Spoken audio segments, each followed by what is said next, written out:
হে ইমানদাররা, কোন জিনিসে তুমি ডুবে আছো, কোন প্রেমে ডুবে আছো, কার বা মধুর চাকে তুমি নিজেকে ডুবিয়ে দিয়েছো।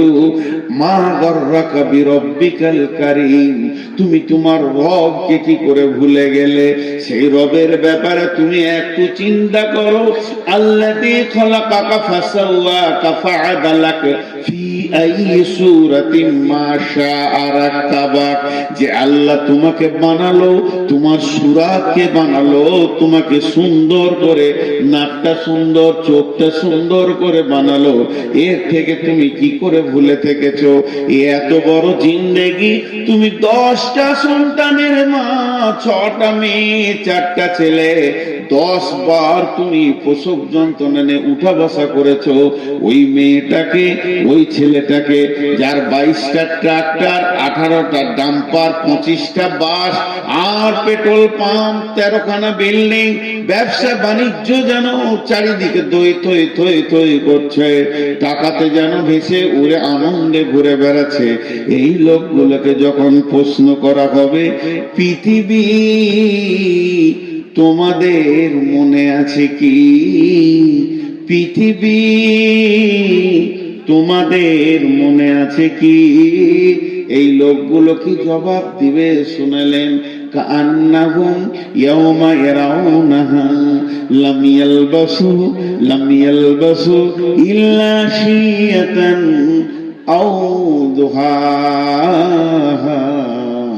তারা আল্লাহকে বলবে, আল্লাহ কিছুই পৃথিবী জানি না, কোথা ছিলাম, না না না, তবে মনে হচ্ছে, মনটাকে ছোট করে বলবে, তবে মনে হচ্ছে ইল্লা আশিয়াতান আও দুহাহা, কোন একটা জায়গাতে একটা সকাল কিংবা একটা সন্ধ্যা কাটিয়েছিলাম কোন একটা জায়গায়।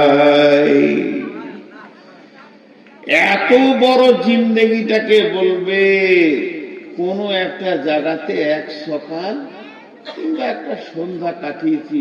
কান্নাহুম ইয়াওমা ইয়ারাউনাহা লাম ইয়ালবাসু ইল্লা আশিয়াতান আও দুহাহা। আল্লাহ এর থেকে বেশি কিছু কোথাও সময় কাটায়নি। সফর তো শুরু হয়েছে আমাদের জান্নাতুল ফেরদাউস থেকে। বেঈমান হোক, ইমানদার হোক, হিন্দু হোক, জৈন হোক, খ্রিস্টান হোক, বৌদ্ধ হোক, শুরু হয়েছে জান্নাতুল ফেরদাউস থেকে, আর সমাপনী হবে সেই জান্নাতুল ফেরদাউসে ফিরে যাওয়ার পর। কিন্তু সবাই পৌঁছাতে পারবে না। কেন পারবে না?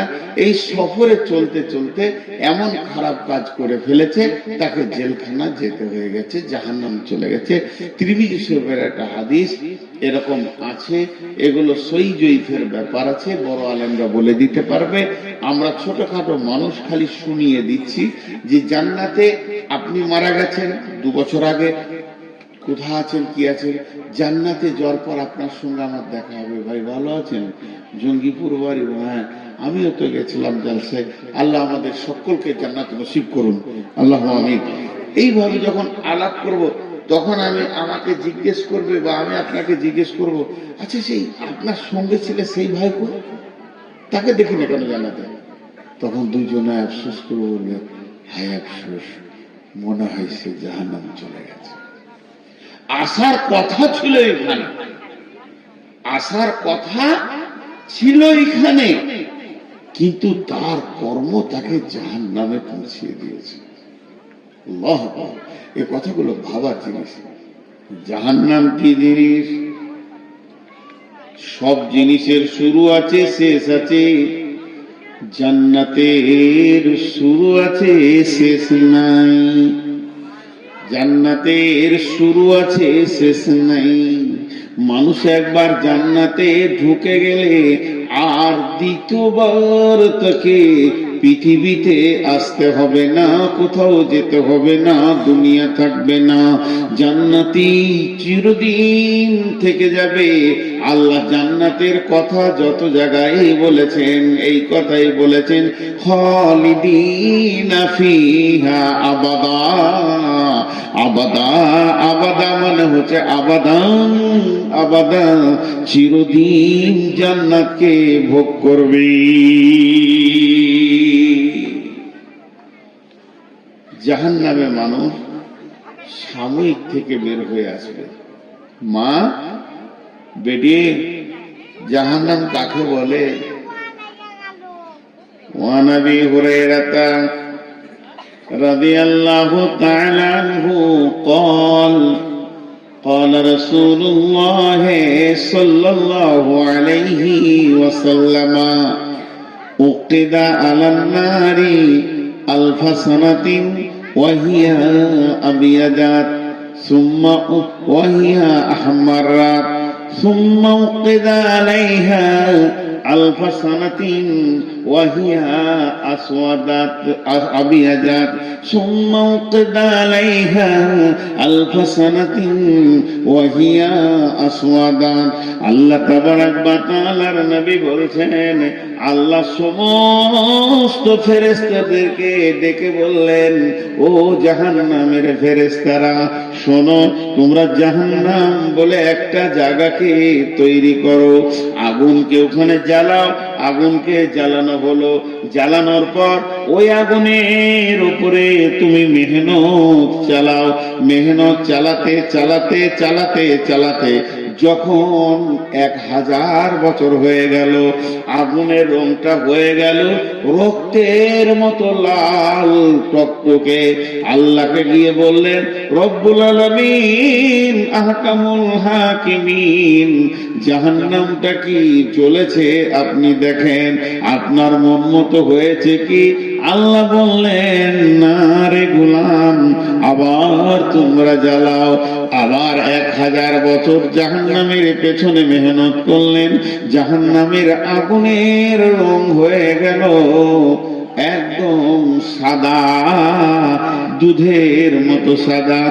রব্বুল আলামিন জাহান্নামটা হয়েছে কি একবার দেখেন। আল্লাহ বললেন, না রে গোলাম, জাহান্নাম এখনো হয়নি। আবার 1000 বছর জ্বালালেন, আগুনের রং হয়ে গেল কালো। কালো তো কালো, এত কালো পৃথিবীর কোন কালোর সঙ্গে মেল হবে না, না আলকাতরা, না কয়লা, না কালো চুল, না কালো কোকিল, কারোর সঙ্গে মেল হবে না। বন্ধুরে, মা আমার, বোন আমার, ওটা এতই কালো নিজের কোলের ছেলে নিজে দেখতে পাবে না, বডিটা পুরবে তো দেখতে পাবে না। এই রকম কালো আগুন যখন জ্বলেছে, আল্লাহ বললেন এবার হয়েছে, মানে পৃথিবীর এক আর গণিত 69 গুণ, টোটাল দুটি মিলিয়ে 70 গুণ বেশি তেজ। এই জাহান্নামটা যখন জ্বালানো হয়ে গেল, আল্লাহ বললেন, ঠিক আছে, এর নাম পরকালের সাজার জায়গা।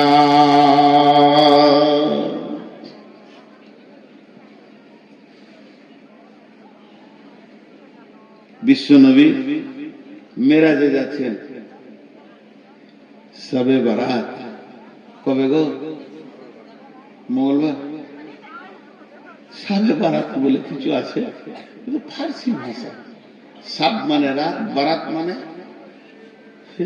বরযাত্রী যাবে আর কি, ফালতু কথা। মেরাজের রাত্রি, লাইলাতুল মেরাজ হয়। এই লাইট গুলো জ্বালাচ্ছি কেন? ছোট ছোট ছেলে মোবাইল নিয়ে ঘর থেকে চলে এসেছে, বাচ্চা ছেলে লাইটটাকে জ্বালিয়ে দিয়েছে। তো শবে বারাত, বিশ্বনবী কতদিনের সফর ছিল এটা?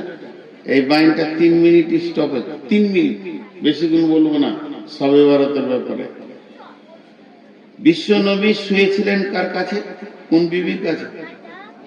যেদিন রাত্রিতে মেরাজে যান, আম্মাজান আয়েশার কাছে ছিলেন। আর যখন মেরাজ হচ্ছে তো বিছানা থেকে বের হয়ে চলে গেলেন।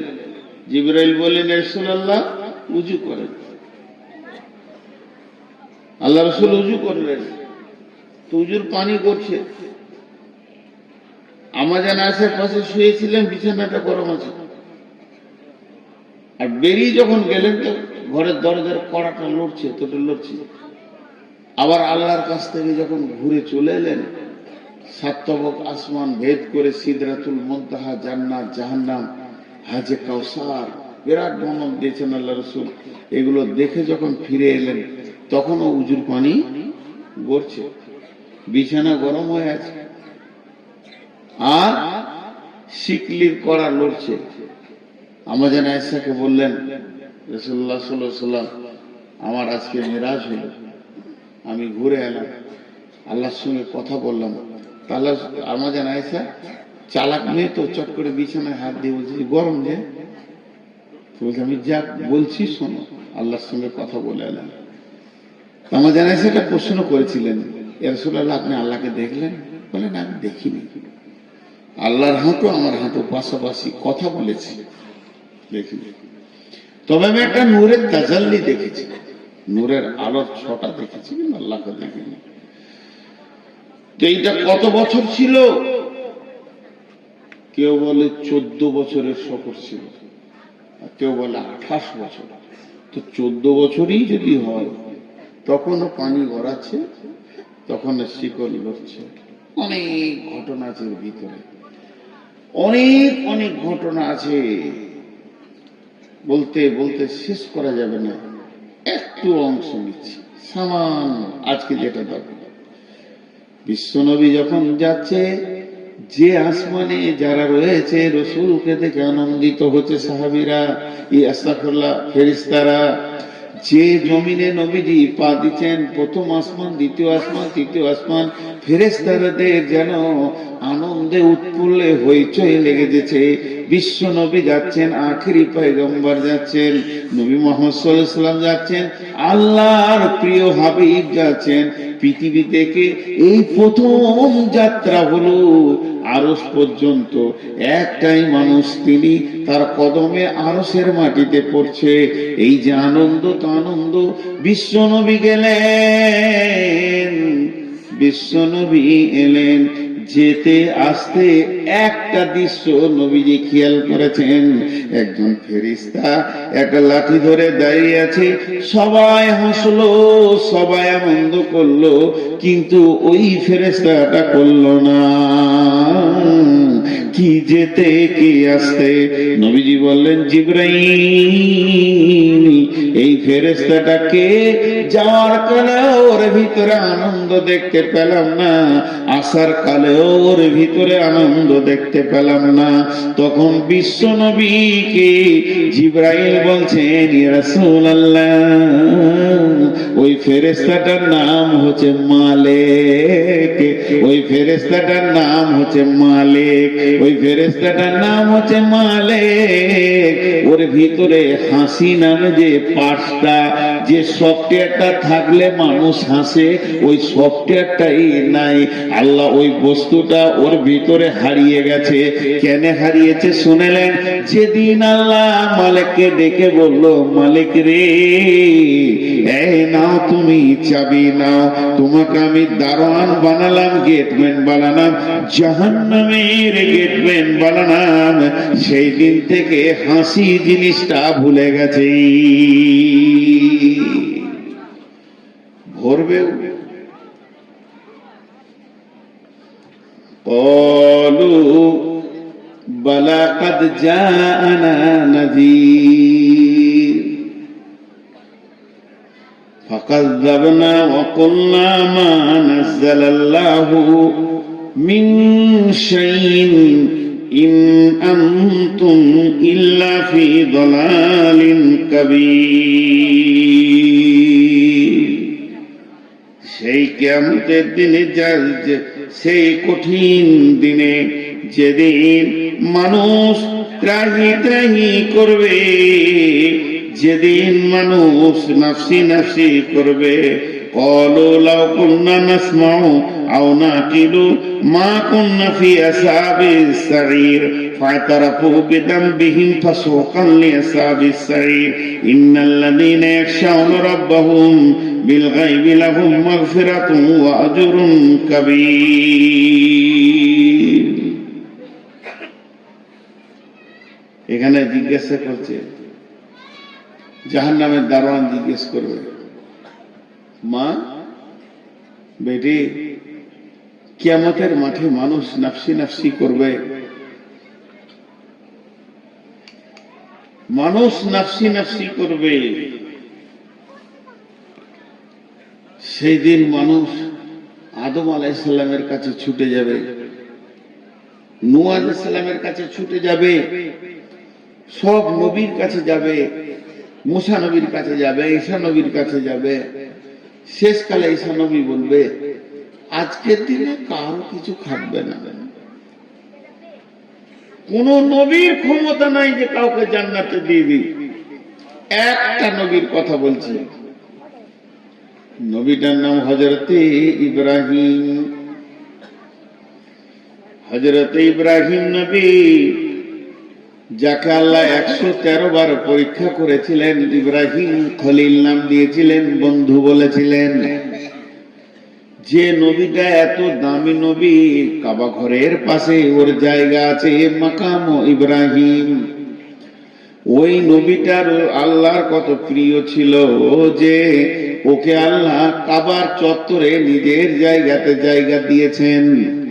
সেই নবীটা কিয়ামতের দিন এই হাঁটু দুটা মাটিতে গেড়ে দেবে, আর গোহালির ওপরে পাছাটা রাখবে, হাত দুটিকে প্রসারিত করে দিয়ে রবের কাছে বলবে, রব, আমি আমার বিবি সন্তানের জন্য কিছু বলছি না, আমি নিজের জন্য বলছি কেমন করে বাঁচবো। এটা ইব্রাহিম নবীর হালাত হবে, এটা ঈসা নবীর হালাত হবে, মুসা নবীর হালাত হবে, দাউদ, সুলাইমান, হুদ, সব নবী, জাকারিয়া, ইব্রাহিম, ইসমাইল সব এই ঘরে পড়ে থাকবে। তাই হযরত ঈসা আলাইহিস সালাম বলবে, হাসরবাসী রে, আজকের দিনে যদি তোমাদের কেউ সামান্য ন্যূনতম উপকার করতে পারে, তাহলে তোমরা চলে যাও আখিরি পয়গম্বর নবী মুহাম্মদ সাল্লাল্লাহু আলাইহি সাল্লামের কাছে। হাসরবাসী সব নবী মুহাম্মদ সাল্লাল্লাহু আলাইহি সাল্লামের কাছে দৌড়বে। সেই দিন নবীজি বলবেন, ও হাসরবাসী, তোমরা দাঁড়াও, আমি আল্লাহর কাছে দরখাস্ত দিচ্ছি, আজকের দিনে আমার রব আমাকে এই ডিউটিটা দিয়েছে। বন্ধুরা আমার, এই বলে বিশ্ব নবী সাজদায় পড়ে যাবেন আরশের সামনে। আল্লাহ তাবারাক ওয়া তাআলা তার মাথার চুলটাকে ধরে এমনি করে তুলবেন, তোলার পর সমস্ত শরীরে যা আছে সাপ বিচ্ছুকে ফেলবেন, এই আস্তাগফিরুল্লাহ, নবীজিকে তুলবেন, তোলার পর বিশ্ব নবীকে বলবেন, হাবিবি, এ আমার বন্ধু, তুমি কি বলছো বলো, তুমি যা চাইবে আজকে তা দেওয়া হবে, তুমি যা চাইবে আজকে পূরণ করা হবে। আল্লাহ নবী বলবেন, উম্মত উম্মত, উম্মতের দিকে তাকিয়ে বলবেন উম্মত। সেদিন নবীজি সুপারিশ করে করে করে করে অনেকে জান্নাতে নিয়ে যাবেন। ওই রকম কঠিন দিনে ফাআম্মা মান তগা, তগা, তগা মানে বিদ্রোহমূলক মিজাজ যাদের ছিল, কোরআন মানেনি, হাদিস মানেনি, সহিহ মানেনি, জয়ীব বুঝেনি, এই কাণ্ডগুলো যারা করেছে, জয়ীব বুঝেনি, কোহাত সহিহ মানেনি, কোরআন মানেনি, হাদিস মানেনি। ফাযাক্কির ইন্নামা আনতা মুযাক্কির লাস্তা আলাইহিম বিমুসাইতির ইল্লা মান তাওয়াল্লা ওয়া কাফার, ইল্লা মান তাওয়াল্লা ওয়া কাফার, যে ভুরু কপালকে কুঁচকে দিয়ে পালিয়ে গেছে, হাদিস কোরআন মানেনি, ফায়ুআযিবুহুল্লাহুল আযাবাল আকবার। এরা যখন কঠিন আযাবকে দেখবে, তখন আল্লাহকে বলবে, রব্বি রব্বি আমরা কি জাহান্নামে যাব নাকি? আল্লাহ বলবে তৈরি হয়ে যাও, তোমরা তো জাহান্নামে যাবে। তখন বলবে কেন জাহান্নামে যাব? তখন বলবে তোমরা শয়তানের কথা শুনেছো, শয়তানের কথায় উঠা বসা করেছো, এই জন্য তোমরা জাহান্নামে যাবে, জাহান্নামে যাও। তখন হাসরবাসী বলবে রব্বি, সেই শয়তান কই? শয়তানকে দেখিয়ে দেয়া হবে। হাসরবাসী সব দূরে গিয়ে শয়তানকে ঘিরে নেবে। শয়তান একটা আগুনের খুঁটির উপরে চড়ে নিয়ে ওখান থেকে লেকচার মেরে মেরে বলবে ও হাসরবাসী রে, তোরা হতভাগার দল, যাদের কাছে কোরআন ছিল, কিতাব ছিল, দলিল ছিল, তাদের কথা তোরা মানিসনি। আর আমার কাছে দলিল ছিল না, কিতাব ছিল না, কোরআন ছিল না, একটুকু তোদেরকে সুসুরে দিয়ে দিয়েছি, দল দল আমার দিকে চলে এসেছিস। আজকে দিনে যা তোদের হালাত, আজকে দিনে আমার হালাত একই বাড়াবার হয়ে গেছে। আমরা যেখানে থাকবো তোরা সেখানে থাকবি, অতএব আমার উপরে তোরা মালামাত করে দে, নিজের কিছু লাভ করতে পারবি না। আমার পেছনে দরার থেকে তোরা নিজের মাথায় নিজেই পাথর মার।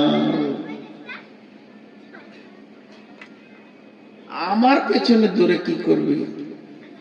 তোদের যা অবস্থা আমারও তাই অবস্থা। আমার পেছনে দৌড়ে যদি তোদের খানিক লাভ হতো, আজাবটা কম হতো, তো বলতাম দর কি করবি কর, কিন্তু লাভ নাই। ফালতু আমার কথা বলা শুনেছিস। দিয়ে শয়তান কি ভাষা বলবে দেখেন, সূরা ইব্রাহিমের 21 নম্বর আয়াতে শয়তান এই ভাষাটা বলবে, বিসমিল্লাহির রহমানির রহিম, ইন্নাল্লাহা ওয়া'আদাকুম ওয়া'দাল হাক্কি ওয়া'আদতুকুম ফাআখলাফতুকুম ওয়ামা কানা লি আলাইকুম মিন সুলতানিন ইল্লা আন দা'ওয়াতুকুম ফাস্তাজাবতুম লি। এখানে লিখেছেন আল্লাহ তাবারাক ওয়া তাআলা বলছেন, শয়তান বলবে অকালা শাইতানু লাম্মা কুদিয়াল আমরু। কত সুন্দর বলে দিয়েছেন, অকালা শাইতানু লাম্মা কুদিয়াল আমরু। শয়তান বলবে হে হাসরবাসীরে, ইন্নাল্লাহা ওয়া'আদাকুম ওয়া'দাল হাক্কি, আল্লাহ যত ওয়াদা আছে সব ওয়াদাগুলো সত্য। ওয়া'আদতুকুম ফাআখলাফতুকুম, আমি যা ওয়াদা করেছিলাম খিলাফ করে দিলাম, যা পারবি করে লিগা।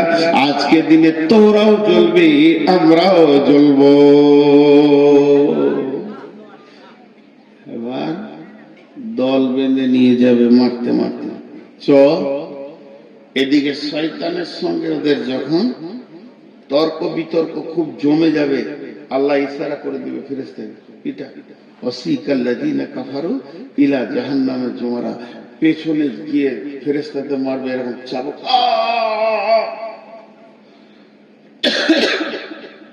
চিৎকার করবে, ব্যাপক চিৎকার, হাসরের ময়দান তোলপাড় করবে। ফেরেশতা চাবুক পড়বে, আর চাবুকে ও চিল্লাবে না, ওর কুশকি শুধু চিল্লাবে, ভয়ঙ্কর চিল্লাবে, আর সামনের দিকে আগাতে থাকবে, এরই নাম ওয়াসিকাল্লাযিনা কাফারু ইলা জাহান্নামা জুমারা। চল আগে চল, তোদের নাটক শোনার জন্য কিয়ামত বানানো হয়নি, এটাকে ধ্বংস করতে হবে, কিয়ামত শেষ করতে হবে, বিচার শেষ করতে হবে। তোরা নাটক করবি তো যা করবি, জাহান্নামে যে করবা। মারতে মারতে যখন নিয়ে যাবে, তখন দারোয়ান দাঁড়িয়ে আছে, ওই মালিক যে মালিক রসুলকে দেখে হাসেনি, ওই মালিক দাঁড়িয়ে আছে। তাকাদু তামাইযু মিনাল গায়জি কুল্লামা উলকিয়া ফিহা ফাওজুন সাআলাহুম খাজানাতুহা আলাম ইয়াতিকুম নাযীর। দরজাটা খুলবার বলবে, হাসরবাসী তোমাদের কাছে কি কেউ যায়নি? বলে নবী মুহাম্মদ সাল্লাল্লাহু আলাইহি ওয়াসাল্লাম তো আমরা যখন বেঁচে ছিলাম তার থেকে ১৫০০ বছর আগে শেষ। আরে নবী মুহাম্মদ শেষ হয়ে গেছে, তো নবী মুহাম্মদ সাল্লাল্লাহু আলাইহি ওয়াসাল্লামের উত্তরসূরিরা তো ছিল বড় বড় আলিম শাইখুল হাদিসেরা। বলো ২০২৬ সালে তোমার জন্ম, তো 2026 সালে 27শে জানুয়ারি মঙ্গলবার দিবাগত রাত্রিতে তোমাদের ময়দানে কেউ এই জাহান্নামের কথাটা বলেনি? এমনটা এরকম ক্বালু বালা কাদ জাআনা নাযীর ফাকাযযাবনা ওয়া কুলনা মা নাযালাল্লাহু মিন শাইইন ইন আনতুম ইল্লা ফি দালালিন কাবীর। আল্লাহ গিয়েছিল, বর্ধমান থেকে একজন এসেছিল, নূর মোহাম্মদ, বলছিল জাহান্নামের কথাগুলো, ফেরেশতাকে বলে গিয়েছিল। না কি করছিল তুমি? মৃত্যু মনে করছিলাম, মৃত্যু। আল্লাহ গেল কিছু বলেনি, ফালতু ফালতু ও চেয়ারে বসে বসে শুরু করে বলছে, ওগুলো শুনে কি লাভ হবে? কিন্তু আজকে যে চোখ খুলে গেল, মৃত্যু গুলাই আমরাই ধোকায় যে পড়ে গেলাম। ভাইরা আমার, আল্লাহ তাবারাক ওয়া তাআলা বলছেন ওই জাহান্নামকে ভয় করো। আমি বলছি ভয় করো, মানবেন না। আর কেউ বলছে ভয় করো, মানবেন না। আর কথা কারো কথা মানবেন না। পৃথিবীর কোন আলেমের কথা মানবেন না, কোন মুফতির কথা মানবেন না, হাফেজের কথা মানবেন না, হাজির কথা মানবেন না, গাজীর কথা মানবেন না। এ কথাটা আমি স্বীকার করে নিলাম। কিন্তু একটিবার বলেন বন্ধুরে, আপনি কি আল্লাহর কথা মানবেন না? আল্লাহ তাবারাক ওয়া তাআলা সূরা তাহরিমের মধ্যে বলছেন, ইয়া আইয়ুহাল্লাযীনা আমানু কু আনফুসাকুম ওয়া আহলিকুম নারা আলাইহা মালাইকাতুন গিলাদুন শিদাদুন লা ইয়াসুনাল্লাহা মা আমারাহুম ওয়া ইয়াফআলুনা মা ইউমারুন।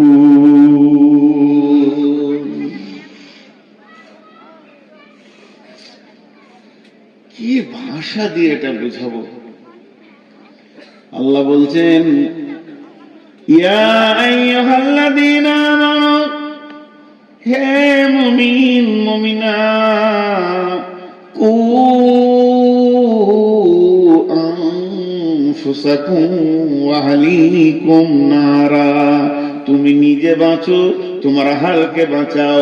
তুমি বাঁচো, তোমার বিবিকে বাঁচাও, বেটিকে বাঁচাও, ছেলেকে বাঁচাও, মেয়েকে বাঁচাও, বৌমাকে বাঁচাও, তোমার নাতিকে বাঁচাও, পুতিকে বাঁচাও, নিজেও বাঁচো আগুন থেকে। ওই আগুনটা কেমন? ওই আগুনটা লিলিহান আগুন, দাও দাও করে জ্বলছে। ওই আগুনে যেন না যায়, এর জন্য তুমি নিজে বাঁচো, তোমার হালকে বাঁচাও।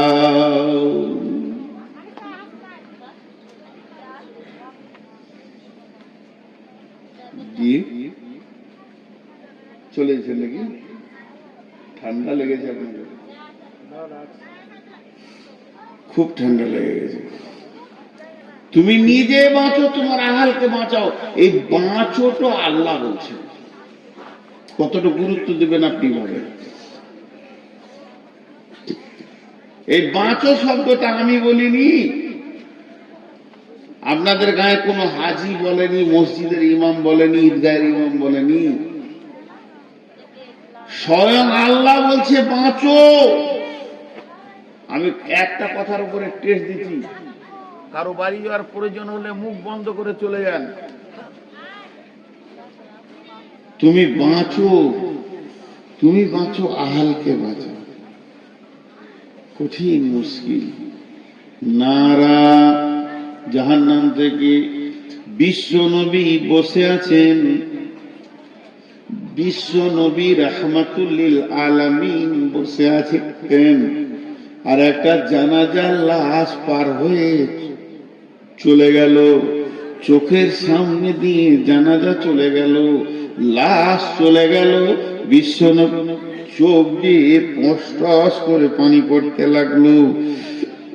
সাহাবীরা বলছেন, ইয়া রাসূলুল্লাহ, আপনি কাঁদছেন কেন?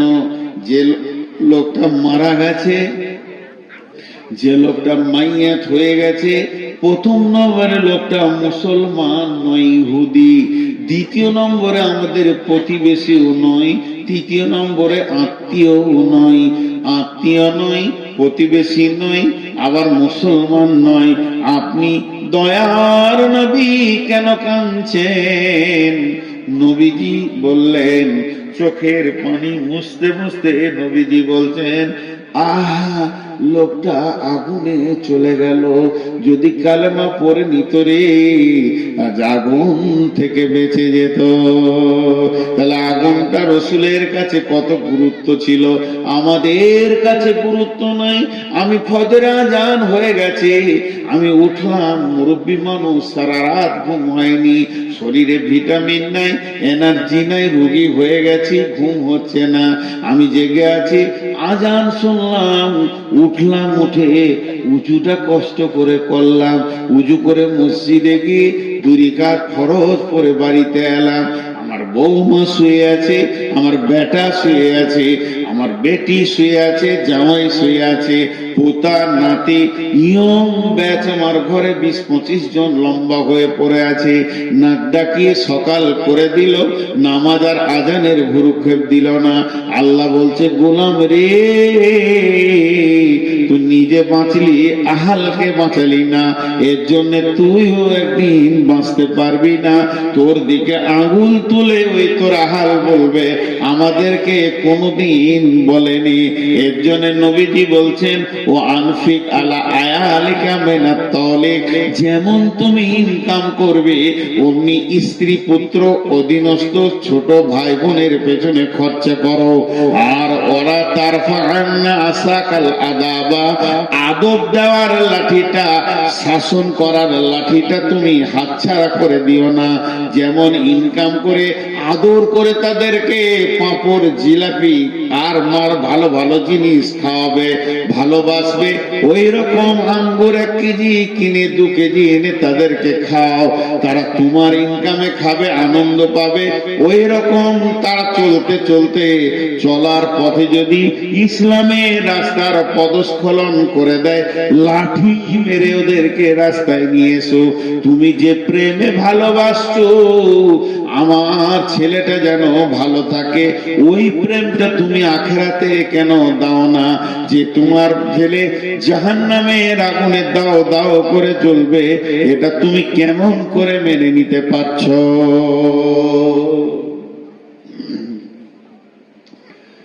কেমন করে তুমি এটা মেনে নিতে পারছো? আমার নিজের চোখে দেখা, আমি ইমামতি করেছি 5-6 বছর। পৃথিবীতে সব থেকে দামি চাকরি হলো ইমামতি, আমি করেছি। ইমামরা রাগ করিয়ে না, নবাবী চাকরি, এর থেকে সুখী চাকরি কিছু আছে বলে আমার জানা নেই। আল্লাহদেরকে সুখী রাখে আর রাখুক চিরদিন। ইমামতি করেছি, তো আমার কাছে পড়ছে 9-এ পড়ছে মনে হয়, মাধ্যমিক অনেক দের। মসজিদের বাইরে থেকে বাপ ছেলেকে ধুমকে ডেকে মসজিদ থেকে বের করে দেয়, এত পড়াশোনা কি দরকার, আগে পারবে, ছাড়ে গেল, মাধ্যমিক পরীক্ষা আছে। উফ, কি অভিভাবক, কি অভিভাবক, কি দায়িত্বশীল বাপ। ছেলে জাহান্নাম যাক তাতে কোনো দুঃখ নাই, কিন্তু মাধ্যমিকে যেন পাস করে। ছেলে জাহান্নাম যাক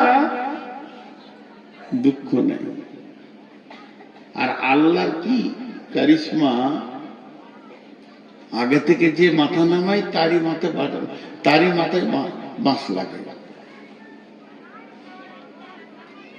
আন্ধার রাতে বাস স্ট্যান্ডে নেমেছে, ঘর যাবে, তো বাঁশ তালার ভিতর দেখে যেতে হবে, বাঁশ বাঁশ বাঁশ লয় বাঁশ। একটা বাঁশ এরকম পড়ে গেছে ঝড়ে, যত লোক যায় মাথা নামো করে, যত লোক যায় মাথা নামো করে পারে। তো আন্ধারে দেখতে পেয়েছে না বাঁশটা কত দূরে আছে, তো অ্যাডভান্স মাথা নামো করেছে, অনেক দূর থেকে গুড় গুড় গুড় গুড় গুড় গুড় আছে। আইডিয়া করেছে যে পার হয়ে গেছে, তুলেছে আর ফটাস চলে গেছে, কপাল কেটে রক্ত বের হয়ে গেছে। যারা বেশি পরীক্ষা নিয়ে চিন্তা করে অ্যাডভান্স 9 থেকে মাধ্যমিকে চিন্তালে ওরাই পটল তুলে বসে থাকে, নিজের নামটা লিখতে পারবে না। আর গোটা পশ্চিমবঙ্গে স্কলার হবে কে? ইট ভাটার কুলির বেটা, চপ ছাঁকছে তার বেটি।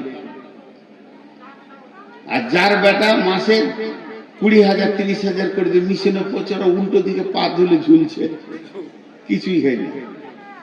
আল্লাহর কারিশমাটা ঠিক আছে। মানুষ বুঝতে পারে না পৃথিবীতে দুটো বিজনেস চলছে খুব ভালো, স্বাস্থ্য আর শিক্ষা। ডেল কার্নেগি বলেছে অল্প সময়ে যদি বড়লোক হবে মিশন খুলো, নাইলে নার্সিং হোম খুলো। আগেকার যুগে মা বোনদের প্রসব যন্ত্রণা উঠেছে সকালে, সারা দিন গেল দায় বসে আছে, সারা রাত বাচ্চা হলো না, পরের দিন বিকালে বাচ্চাটা হলো, তাতেও খুশি। আর এখন 3 দিন আগে হসপিটালে শুয়ে পড়েছে, সিজার নিয়ে স্বাস্থ্য শিক্ষা। তো ওধারে কে আগুন লাগাইলে? অনেকক্ষণ তো চুপ করে রেখেছিলাম ভেড়ার দলটাকে, ওই যে কটা ভলেন্টিয়ার বলছে ওই কটা, ওরা বলছে আজকে ভলেন্টিয়ার হয়ে গেছি, মানে বিরাট ব্যাপার। ভলেন্টিয়ার মানে বুঝে না তো, এরাই ফেল করে। প্রকৃত অভিভাবক আমি আমার আব্বাকে বলবো, তাতে অহংকার মনে করতে পারে। আমরা দুনিয়ার ব্যাপারে যদি কিছু ভুল করেছি, একটা থাপ্পড়ও মারেনি। টাকা হারিয়ে গেছে, টাকা নষ্ট করে দিয়েছি, দুনিয়ার কত ক্ষতি করেছি কিছু বলেনি। কিন্তু এক ওয়াক্ত নামাজ যদি জামাতে পড়িনি, সেদিন ভাত খাওয়া মুশকিল হয়েছে, ঘর ঢোকা মুশকিল হয়েছে। স্টেটমেন্ট নিত। কত কড়া মানুষ ছিলেন। বিছানায় শুতে যাওয়ার আগে, তখন আমার বয়স 4 5 বছর 6 বছর 7 বছর বয়স, স্কুলে পড়ি, তারপরে ক্লাস 2 এ পড়ি, তখন দাঁড়া জোহর কোথা পড়েছিস, আসর কোথা পড়েছিস, মাগরিব কোথা পড়েছিস, তোর ডান দিকে কে ছিল, বাঁ দিকে কে ছিল, ইমাম সাহেব কোন সূরা পড়েছে, সব দিয়ে তারপরে খেতে পেতে, নাহলে ভাত দিত না, মেরে শেষ করে দেবে। এতটুকু ইসলামকে রেজাল্ট করা যাবে না। সচেতন গার্জেন। তা আল্লাহ তাবারক তাআলা বলেছেন, ইয়া আইয়ুহাল্লাযীনা আমানু কু আনফুসাকুম ওয়া আহলিকুম নারা। কত সুন্দর ক্লিয়ার করেছে। আমার আহাল যদি নামাজ না পড়ে আমি কি ধরে পড়াবো নাকি? আল্লাহ বলেছেন ফাযাক্কির ইন্নামা আনতা মুযাক্কির, তুমি বলতে থাকো, তোমাকে বলতে পাঠিয়েছি। লাস্তা আলাইহিম বিমুসাইতির, প্রশাসন ক্ষমতা তোমাকে দিইনি। এমনও নবী আছে, এমনও নবী আছে, এমনও নবী আছে, এমনও নবী আছে, এমনও নবী আছে যার একটা উম্মত নাই, সারা জীবনে একটা উম্মত বানাতে পারেনি। তা বলে যে নবী থেকে তার নাম কেটে দেবে তা নয়। আল্লাহ তার শ্রমটা দেখেছে, তার আকাঙ্ক্ষাটা দেখেছে দিলের। আমি আমার ছেলেকে বলবো, মেয়েকে বলতে থাকবো, দায় খালাস হয়ে যাব। আর যদি না বলি তাহলে আল্লাহ বলছেন আমিলাতুন নাসিবা তাসলা নারান হামিয়া, তুমি গদা গদা গদা গদা আমল করে, পাহাড় চূড়ার মতো আমল করে কিয়ামতের মাঠে হাজির হবে, তারপরে জাহান্নামে চলে যাবে। এই আগুনটা কে লাগালো?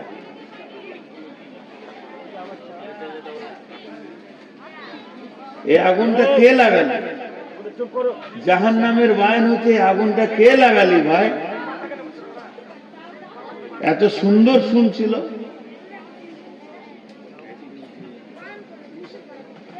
নিষেধ আর শুনবে? আমার বউ আমার কথা শুনে না, আর পরের মেয়ে আমার কথা শুনে নেবে, এটা বিশ্বাস?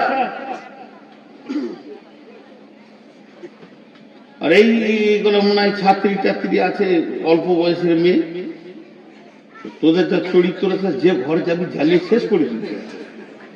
যাদের কপাল খারাপ তোদের মতো বউ নিয়ে ঘর ঢুকাবে। তাহলে আমি বুড়া বেটা থাকলে একটা লিতাম না তোদের, বুড়া তো দিন ছিল। এত জাহান্নামের কথাগুলো একটার পর একটা সিরিয়াল দিয়ে আপনাদের সামনে তুলছি, এখন আগুন লাগিয়ে।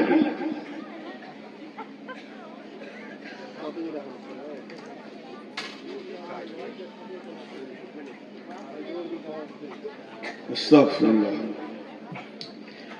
আল্লাহ কেমন করে বলছেন, এই বক্তা হযরত মাওলানা দেলোয়ার হোসেন সাইদি রহমতুল্লাহ আলাইহি, আল্লাহ ওনাকে জান্নাত নসিব করুন। ওনার একটা বয়ান আমি শুনেছিলাম এই কু আনফুসাকুম আহলিকুম নারার উপরে। এত সুন্দর আল্লাহর কোরআনের রচনা শৈলী, ভাষার গাঁথুনি গুলো এত সুন্দর, পৃথিবীতে আর দ্বিতীয় ওরকম কোনো ভাষা আসে না। আরবি, আমি অন্য ভাষাগুলো সব বাদ দেন, আরবি আর দ্বিতীয় কোনো কিতাব আসেনি, শুধু ওনার পরে পরে এসেছে রসুলের কথা। কি সুন্দর ভাষাটা দেখেন, ইয়া আইয়ুহাল্লাযীনা আমানু, ঈমানদারদেরকে বলছেন, কু আনফুসাকুম ওয়া আহলিকুম নারা। এখানে আমার প্রশ্ন, আল্লাহ কাফেরকে বলবে জাহান্নাম থেকে বাঁচ, আল্লাহ মুশরিককে বলবে জাহান্নাম থেকে বাঁচ, আল্লাহ মুনাফিককে বলবে জাহান্নাম থেকে বাঁচ, ঈমানদারকে কেন বলবে? আল্লাহ ঈমানদার বলছে, আমি যদি বলে ওই লোকটা ঈমানদার, ঈমানদার হতেও পারে না পারে, আমি যদি বলে ওই মহিলাটা ঈমানদার, হতেও পারে না পারে, কিন্তু আল্লাহ যদি বলে ঈমানদার, ওটা 100% ঈমানদার। ঈমানদার তো জান্নাত যাবে, তারপরে ঈমানদারকে বাঁচতে বলছে কেন? কু আনফুসাকুম ওয়া আহলিকুম নারা। তুমি তোমার আহালকে বলো, তুমি বলতে থাকো, বলতে থাকো, কইতে থাকো, কইতে থাকো, আল্লাহ তোমার ডিউটি থেকে বাড়ি করে দেবে।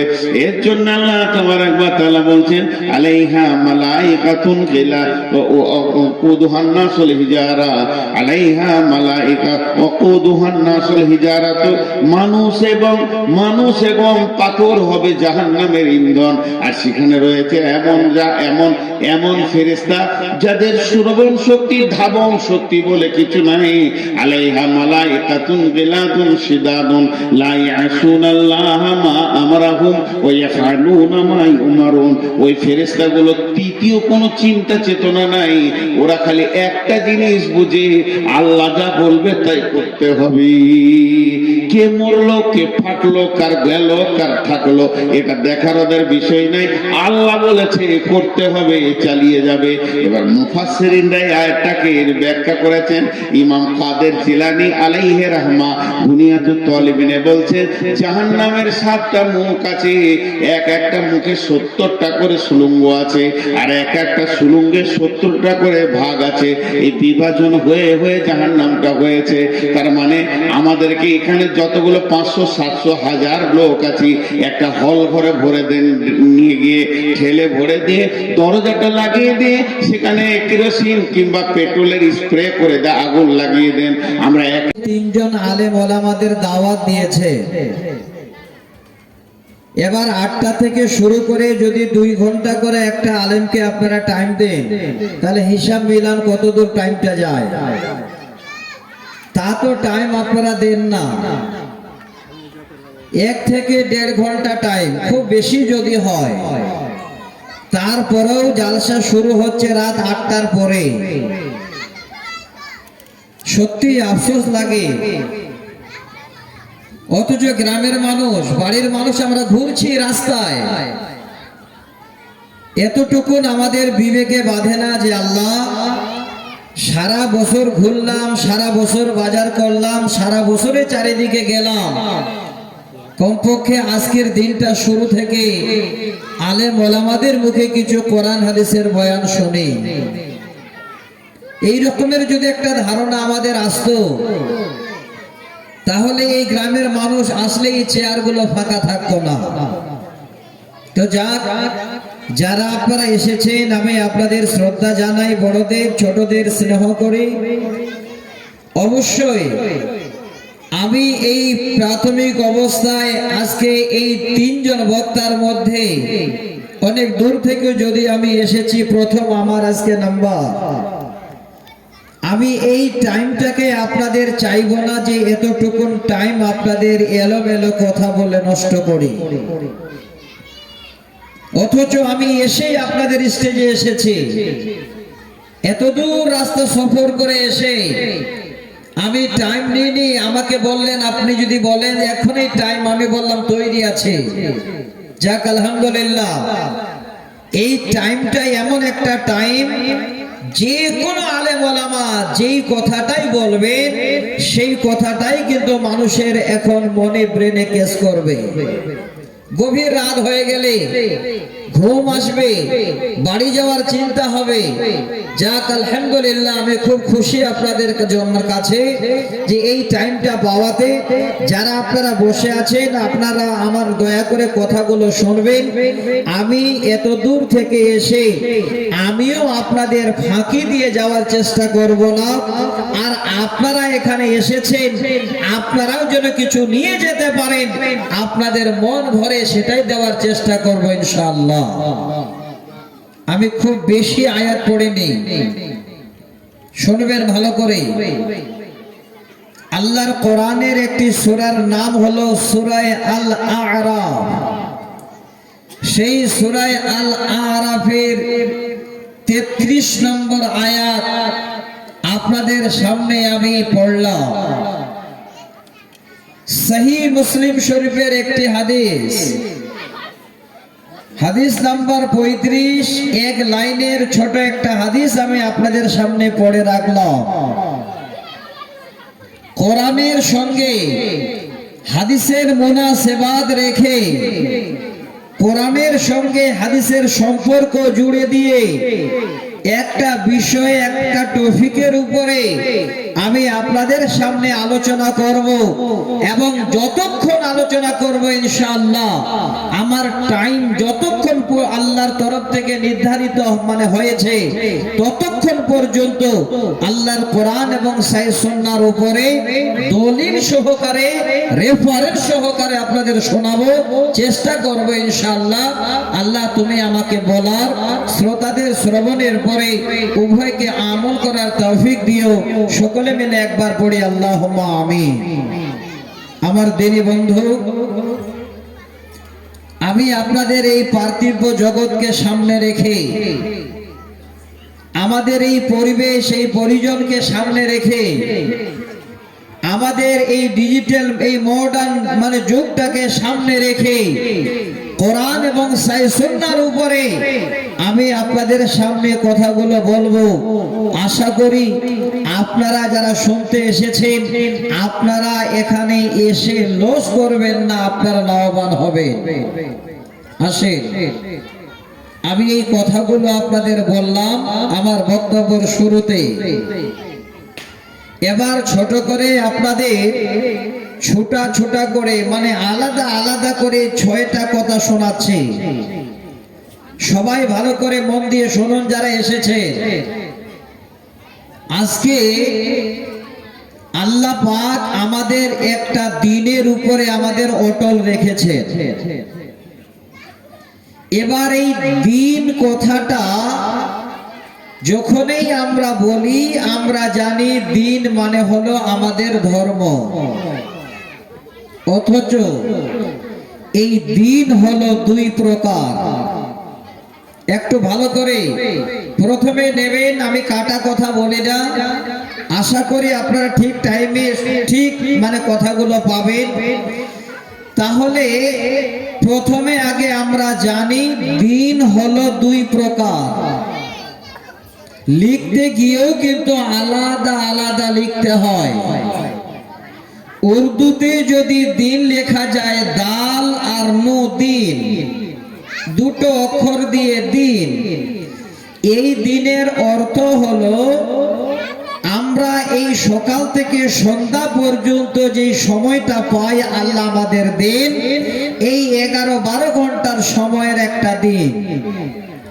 সেটাকে যদি আমরা আবার বাংলায় লিখি তাহলে 2-53 দিন।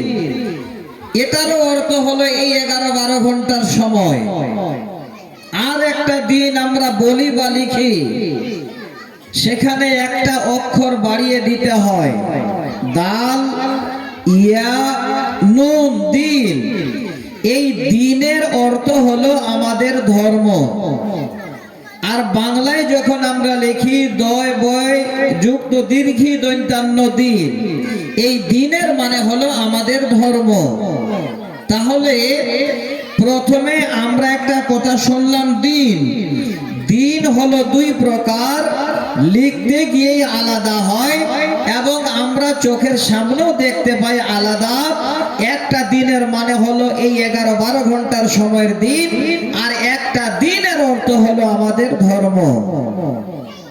এবার আসে যেটা আমাদের ধর্ম, যেটা আমাদের দিন, এই দিন 4টি জিনিসের উপরে কায়েম থাকে বা আছে। 4টি জিনিস আপনারা হয়তো জানেন, যে হয়তো হাদিস শুনেছি যে মাওলানা বুনিয়াল ইসলাম আলা খামসিন, একদম সহি হাদিস, ইসলামের বুনিয়াদ 5টি জিনিসের উপরে স্থাপিত থাকে। কিন্তু আমি ইসলামের বুনিয়াদ শোনাচ্ছি না, আমি দ্বীনের কথা আপনাদের শোনাচ্ছি। আমাদের যে ধর্ম, এই ধর্ম 4টি জিনিসের উপরে কায়েম আছে, অটল আছে। 4টি জিনিস কি শুনবেন। 1 নাম্বার হলো আকায়েদ, 2য় নাম্বার হলো ইবাদত, 3য় নাম্বার হলো মুআমালাত, 4র্থ নাম্বার হলো আখলাক ওয়া আদাব। খুব দামি কথা, আমরা হয়তো সব অর্থ বুঝতে পারলাম না, আলেম ওলামারা বুঝে নিয়েছেন। তো এই 4টি জিনিসের উপরে আমাদের ধর্ম বা আমাদের দ্বীন অটল আছে। এবার 4 নম্বর শব্দটা আপনাদের আমি বলছি। কি শব্দটা বললাম? আখলাক ওয়া আদাব। আখলাক মানে হলো চরিত্র, আর আদাব মানে হলো শিষ্টাচার। এবার আমরা এই আল্লাহর দুনিয়াতে পৃথিবীর আল্লাহর বান্দা বান্দি হিসাবে আমরা যে চলাফেরা করব, আমাদের চলার গতি কেমন হবে, আমাদের চরিত্রটা কেমন হবে, আমাদের শিষ্টাচার কিভাবে হবে, এই কথাগুলো আমাদের জানা অবশ্যই জরুরি বা দরকার। আবার আপনাদের বলি, আখলাক ওয়া আদাব, সেখান থেকে আমি একটা নির্যাস বের করে নিচ্ছি, একটি জোর আপনাদের ওখান থেকে বের করে নিচ্ছি। যে বিষয়টাকে আপনাদের বুঝাতে যাচ্ছি, সেখান থেকে একটা উচ্ছ্বাস একটা হাদিস থেকে বের করে নিচ্ছি। আজকে যেটা আমার বিষয়, ভালো করে মায়েরা, বাপেরা সবাইকে বলবো একটু এই প্রথম হেডলাইনটা মনে রাখবেন। আমার হেডলাইন, আমার বিষয়টার নাম হলো লজ্জা। শুনবেন ভালো করে। উর্দুতে বলা হয় হায়া, এটাও 3টা অক্ষর দিয়ে লেখা হয়।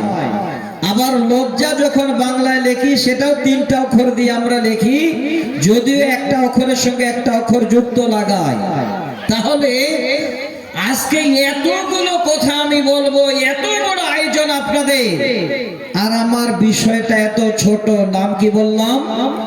লজ্জা। কত জরুরি, কত দরকার আমাদের বর্তমান সমাজে, বর্তমান আমাদের এই লজ্জাকে বর্তমানে আমরা এখন সবাই বাড়িতে, রাস্তায়, চলাফেরাতে, হাটে, বাজারে এই লজ্জা নামক সব থেকে অতি উত্তম সম্পদটাকে আমরা বিক্রি করে খেয়েছি। আমরা যেন বেলজ্জা হয়ে মানুষ দুনিয়া করছি। আসেন, প্রথমে একটা দলিল দিয়ে আমি শুরু করছি। একদম সহি সানাদে, হাদিসটির নাম হলো মুসনাদ ইবনে মাজাহ, মুসনাদ ইবনে আহমদ, একদম সহি হাদিস। আরেকটা হাদিস শোনাচ্ছি, সুনান ইবনে মাজাহ, সুনান ইবনে মাজাহ, মুসনাদে হাকিম, যেটা হাদিসের কিতাব। প্রথমে হয়তো বলতে গিয়ে একটু মিস্টেক হলো। আমি যে হাদিসটার উদাহরণ দিচ্ছি, সুনান ইবনে মাজাহ, হাদিস নাম্বার 4181, 4181। এই হাদিসটাকে দিয়ে আমি আমার বিষয়টাকে শুরু করছি। এবার আপনারা সুন্দর করে এই লজ্জাটাকে আপনারা নিজের পাল্লায় বা নিজের তারাজুতে, নিজের দাড়িতে একবার ওয়েট করবেন। আল্লাহ রাসূল বলছে, নবীজি বলেন, ইন্না লিকুল্লি দীনিন খুলুকান ওয়া খুলুকুল ইসলামিল হায়াউ, নিশ্চয় পৃথিবীর বুকে যত দিন আছে, যত ধর্ম আছে, সমস্ত ধর্মের একটি আপার লেভেলের আহাম তাদের গুণ আছে, তাদের সিফাত আছে। আল্লাহর নবী বলেন, উম্মত, ইসলাম নামক ধর্ম যারা পেয়েছ, সেই ইসলাম নামক ধর্মের একটি আহাম সিফাত আছে। সেই সিফাতের নাম নবী যেন বলছেন, ওয়া খুলুকুল ইসলামিল হায়াউ, ইসলামের আহাম সিফাতের নাম হলো, আপার লেভেলের একটি গুণের নাম হলো, যার নাম হলো লজ্জা। যদি এই হাদিসটুকু আমরা নিজের অন্তরে, নিজের হৃদয়ে এতটুকু জায়গা দিতে পারি, দেখবেন এমনিতেই কোরআন হাদিস আপনার চোখে পড়বে, আপনি শুনবেন তো আপনার ঈমান বাড়বে, আপনি যেন দুনিয়া করবেন ইজ্জতের সহিত। হাদিসের শব্দটা কি আরেকবার তর্জমা করছি, ইন্না লিকুল্লি দীনিন খুলুকান। আল্লাহ রাসূল বলছেন, নিশ্চয় পৃথিবীর বুকে যত দিন আছে, যত ধর্ম আছে, সমস্ত ধর্মের একটা আপার লেভেলের সিফাত বা গুণ আছে, আর ইসলাম ধর্মের আপার লেভেলের সিফাতের বা গুণটার নাম হলো লজ্জা। আল্লাহ রাসূল একদম আমাদের চোখে দেখিয়ে দিলেন, এই ইসলাম ধর্মের মানুষ আমরা, আমাদের একটা আহাম সিফাত, আহাম একটা গুণ, যার নাম হলো লজ্জা, হায়া। আজকে বাড়িতে, রাস্তায়, চলাফেরাতে, ইসলামিক সভায় বর্তমানে আমরা অনেক নারী পুরুষ ছেলে মেয়ে এই হায়াকে আমরা বেচে দিয়েছি, বেহায়ার মতো আমরা দুনিয়া করছি। দেখেন, আমি আপনাদের হাদিস দিয়ে এই বিষয়টাকে বোঝাতে যাচ্ছি। এক নাম্বার, প্রথমে একটা হাদিস আপনাদের সামনে শুরু করলাম। এবার এই যে হায়া, এই লজ্জা আমাদের দিনের ভিতরে, আমাদের এই ধর্মের ভিতরে কতটুকু প্রাধান্য পেয়েছে। আরেকটা হাদিস শুনি, হাদিসের রাবী হযরতে কুররাত বিন আইয়াস রাদিয়াল্লাহু তাআলা আনহু, হাদিসের কিতাব সহিহ তারগীব ওয়া তারহিব, নাসিরউদ্দিন আলবানী হাদিস হাসান সহিহ বলেছেন। এই হাদিসটাকে আপনাদের সামনে একটু অংশ তুলে দিচ্ছি। হযরতে কুররাত বিন আইয়াস রাদিয়াল্লাহু তাআলা আনহু তিনি হাদিসটা বর্ণনা দিচ্ছেন। তিনি বলছেন, বাচ্চাগুলো একটু চুপ করান না গো, খুবই আওয়াজগুলো আসছে, আস্তে, ওদের খুব করতে হবে না, একটু বুঝিয়ে বলেন। যে ভাইরা আপনারা এসেছেন, এই প্রথম অবস্থায় আমি আপনাদের শুধু এই কথাটাকে একটু বুঝিয়ে দিই, তারপরে ঠিক সোজা রাস্তায় নিয়ে আপনাদের আমার বিষয়টাকে আগাবো। দেখবেন যতই শুনবেন ততই ভালো লাগবে, কারণ আমি তো কোরআন হাদিস ছাড়া কিছু বলবো না। কোরআন হাদিস ছাড়া এতটুকু না আমি মানে এদিক ওদিক হব না, শুধু আপনাদের দেওয়ার জন্য এসেছি। আল্লাহ যেন আপনাদের নেওয়ার ক্ষমতা দেন, বুঝার শক্তি দেন, পড়ে আমি। তাহলে এবার দ্বিতীয় নম্বর হাদিস শুনেন। হযরতে কুররাত বিন আইয়াস বলেন,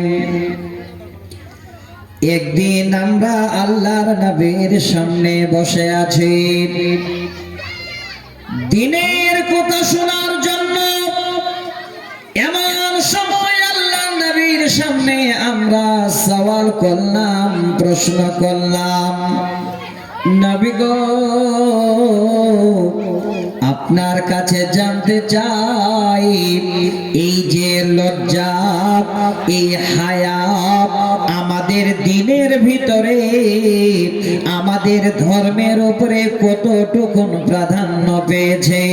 নবী গো, আপনার কাছে জানবো, তাই যেন আপনার কাছে আমরা প্রশ্ন করলাম, আল্লাহর নবীর সঙ্গে সাহাবীদের বলেন, ওরে আমার সাহাবীরা শোনো রে, এই লজ্জা ইসলামের ভিতরে কত বড় প্রাধান্য পেয়েছে আমি নবী তোমাদের বলি।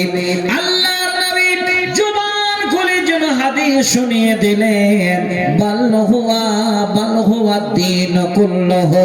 ওরে আমার সাহাবীরা, এই লজ্জা এই হায়া পরিপূর্ণ যেন দিনের ভিতরে, এই ধর্মে থেকে লজ্জা যেন এতটুকুন বাইরে নয়।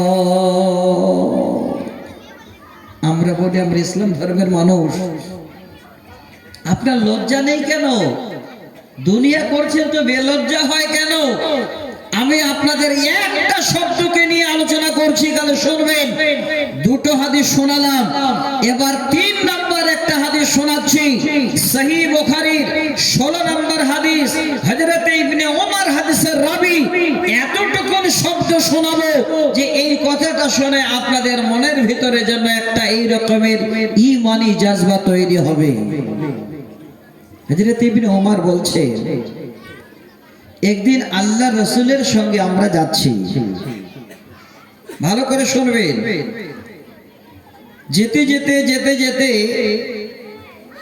রাস্তার পাশে একজন আনসারী মানুষ,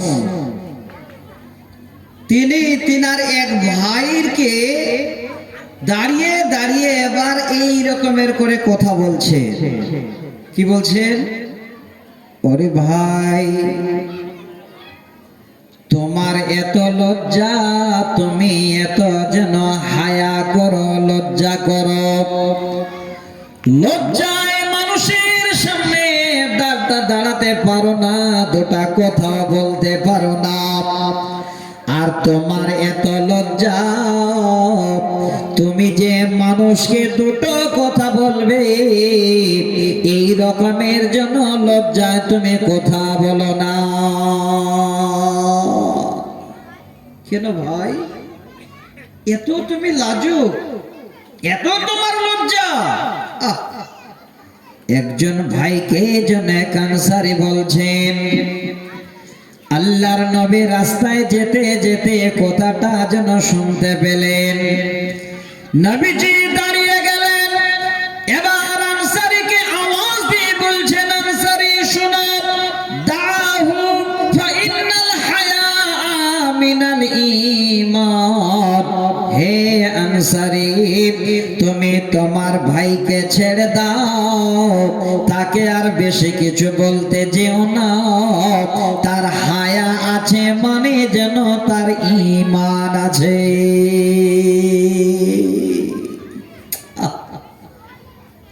আমরা যদি নিতে পারি কতটা কাজে দেবে আজকে আপনারা উপলব্ধি করবেন। বক্তব্য যখন শেষ হবে সেই টাইমে উপসংহার আপনারা কি পাবেন, খালি একটু অপেক্ষা করেন।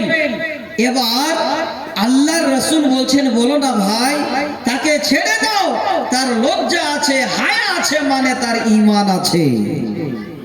এটা দামি কথা পেলাম। এই হায়া যাদের থাকবে, লজ্জা যাদের থাকবে, তার ঈমান থাকবে। তাহলে এবার লজ্জার সঙ্গে একটা দামি সম্পদ আমাদের যোগ হলো, সেটার নাম হলো ঈমান। এবার আসে 4 নম্বর একটা হাদিস শোনাচ্ছি। এই কথাটাকে, এই 2 অক্ষরের শব্দটাকে বুঝাবার জন্য, যাদের লজ্জা আছে তাদের ঈমান আছে, আল্লাহ রাসূল বলে দিলেন। এবার আর একটা হাদিস শোনাচ্ছি। হাদিসের নাম সহিহুল জামে, হাদিস নাম্বার 2032 1300। আপনাদেরকে বলছি 2000 মানে 300, আপনাদের একদম সহি সনদে এই হাদিসটাকে তুলে দিচ্ছি। হাদিসটাকে একদম সহি হাসান বলেছেন নাসিরউদ্দিন আলবানী। আমি আপনাদের চিন্তা ভাবনা করে কথাগুলো বলছি। এই হাদিসের ভিতরে এই শব্দ দুটোকে আল্লাহ রাসূল কত প্রাধান্য দিয়েছেন, যারা এখানে শুনছেন খালি একটু উপলব্ধি করুন। এবার আমার আঙ্গুল দুটোর দিকে তাকান, তাহলে হাদিসের তর্জমাটা তাড়াতাড়ি বুঝতে পারবে। আগের হাদিসে শুনলাম যাদের হায়া আছে, লজ্জা আছে, তাদের ঈমান আছে। এবার এই হাদিসে আপনাদের বুঝাতে যাচ্ছি, আল্লাহ রাসূল বলছেন একটা আঙ্গুলের নাম হলো হায়াত আর একটা আঙ্গুলের নাম হলো ঈমান। এই দুটো আঙ্গুল কাছাকাছিতে আছে, এই আঙ্গুল দুটোর মাঝে কোনো রকমের ডিফারেন্স নেই, একদম কাছাকাছিতে। তাহলে হায়া আর ঈমান এই রকমের দুইজন মিলে কাছাকাছি সম্পর্ক রয়েছে। যাদের হায়া থাকবে তাদের ঈমান থাকবে, যাদের ঈমান থাকবে না তাদের হায়া থাকবে না। কত দামি! এবার হাদিসের ইবারতটা বলছি। আল্লাহর নবী বলেন, আল হায়াউ ওয়াল ঈমানু কুরিনা জামিয়া। এই করিনা শব্দের মানে হলো কাছাকাছি। নবীজি বলেন, হে পৃথিবীর উম্মত, হায়া, লজ্জা আর ঈমান এই দুটো হলো একদম পারস্পরিক সম্পর্ক, দুইজন এই রকমের কাছাকাছি। এবার দুটো এই কাছাকাছিতে আছে, তারপরের শব্দটা শুনলে আপনার যেন বিবেকে খেল করবে। নবীজি বলেন, ফাইজা রুফিয়া আহাদুহুমা, এই দুটোর মধ্যে একটা যদি কারো না থাকে, মনে করেন আপনার ঈমান নাই, তাহলে এবার হায়া কি হবে, লজ্জা কি হবে? আপনার লজ্জা নাই, আপনার ঈমান কি হবে? নবীজি বলছেন, ফাইজা রুফিয়া আহাদুহুমা, এই দুটোর মধ্যে একটা যদি না থাকে, ওয়া রফি আল আখার, দ্বিতীয়টা ধরে রাখতে পারবে না, দ্বিতীয়টা তোমাদের কাছ থেকে এমনিতেই বিদায় নিয়ে নেবে। শোনেন, বুঝতে পারলেন কিনা? আরেকবার বলছি, আপনার লজ্জা নেই, আপনার ঈমান থাকবে না, তার সাথে সাথে ঈমান চলে যাবে। আপনার ঈমান নেই, আপনার লজ্জা থাকবে না, বেলজ্জা হবে মানুষের সামনে। আপনি যত কথা শোনেন মনে হবে কে কি বলছে, বলতেই থাক, আপনার হায়াই হবে না। তাহলে কত দামি সম্পদ আজকে আমাদের জন্য লজ্জা, একটা ইসলামের আপার লেভেলের সিফাত। আজকে নারী পুরুষ উভয়কে আমি শোনাবো ইনশাআল্লাহ। এবার 5 নাম্বার হাদিসটা প্রথমে পড়েছিলাম, সেই হাদিসটার তরজমাটা করে সোজা রাস্তায় এবার আমি হাঁটবো আমার বিষয়টাকে নিয়ে, আরো ভালো লাগবে ইনশাআল্লাহ। তবে শোনেন, 5 নাম্বার হাদিস সহিহ মুসলিমের 35 নাম্বার হাদিস। আরেকবার তাকান, একদম ফ্রেশ মাইন্ড এখন বর্তমানে। আমি যাই বলবো তাই আপনারা শুনবেন, কারণ এখন আর কোনো চিন্তা ভাবনা নেই, এখানে শোনার জন্য বসেছেন। আমার দিকে আরেকবার তাকান। এর আগে দুটো আঙ্গুল দেখিয়েছিলাম, এবার একটা আঙ্গুল দেখাচ্ছি খুব সুন্দর করে বুঝাবার জন্য। এই আঙ্গুলটা দাঁড় করিয়েছি, মনে করেন ঈমান শব্দটা আমরা শুনলাম, ঈমান শব্দটা আমরা লিখি দীর্ঘই ময়াকার দৈন্তান্ন ঈমান, উর্দুতে লিখি আলিফ ইয়া মিম আলিফ নুন ঈমান, একদম ছোট শব্দ। এই শব্দটার শাখা প্রশাখা কতগুলো, হাদিসটা যদি আমরা সত্যিতেই বুকে ঈমান রেখে শুনি তো আমরা নিজেরাই চিন্তা করব। দেখবেন একটা বাঁশ যখন বের হয় উপর দিকে চলে যায়, এবার আস্তে আস্তে আস্তে আস্তে কঞ্চি চারিদিকে বের হয়, হয় না ভাই? এই হাদিসটাকে আল্লাহ রাসূল এই ঈমানটাকে বোঝাতে চাচ্ছেন যে ঈমান কথাটা একটা এই রকমের লম্বা, মনে করুন একটা বাঁশ, আর তার শাখা প্রশাখা কতগুলো। আর এই হাদিসে আল্লাহ রাসূল দুটো শাখা প্রশাখার কথা বলেছে, এটাই আপনাদের আগে একটু বুঝিয়ে দিই। নবীজি বলছে, আল ঈমানু বিজউন ওয়া সাবউনা আও বিজউ ওয়া সিত্তুনা শুবাতান। আল্লাহর নবী বলেন, ওরে পৃথিবীর উম্মতেরা, এই ঈমানের শাখা প্রশাখা হলো প্রায় ৭০ কিংবা ৬০-এর আরো ঊর্ধ্বে। ঈমান কথাটা ছোট, কিন্তু ঈমানের শাখা প্রশাখা ৭০ বা ৬০-এর ঊর্ধ্বে। আল্লাহ রাসূলের জবানে শোনাচ্ছি। এবার সম্পূর্ণটাই হাদিসে বর্ণনা হয়নি, দুটো শুধু ঈমানের শাখা আল্লাহ রাসূল হাদিসে বলেছেন। এই দুটো কি? এবার আঙ্গুলটা দেখেন, সব থেকে মাথায় যেটা আছে সেটা, আর সব থেকে যেটা গোড়ায় আছে সেটা। এই দুটো শাখা আল্লাহ রাসূল এই হাদিসে বলেছেন। কি কি শুনেন। এবার আপার লেভেলের শাখা হলো, নবীজি বলছেন, ফা আফজালুহা কাউলু লা ইলাহা ইল্লাল্লাহ। এক নাম্বার ঈমানের আপার লেভেলের শাখাটির নাম হলো যারা লা ইলাহা ইল্লাল্লাহ পড়ে নিল, লা ইলাহা ইল্লাল্লাহ মেনে নিল। যারা লা ইলাহা ইল্লাল্লাহ জবানে পড়ে অন্তরে জায়গা দিয়ে দিল। এক নাম্বার ঈমানের শাখাটি হলো লা ইলাহা ইল্লাল্লাহ। আর সব থেকে নিম্নে মানের শাখাটি নবী বলেন, ওয়া আদনাহা ইমাতাতুল আযা আনিত তারিক। কথাটা ভালো করে শুনেন, কত দামি কথা নবী বললেন। নবীজি বলেন, ওরে উম্মত, রাস্তার কষ্টদায়ক বস্তুকে টেনে ফেলে দেওয়া, সরিয়ে দেওয়া।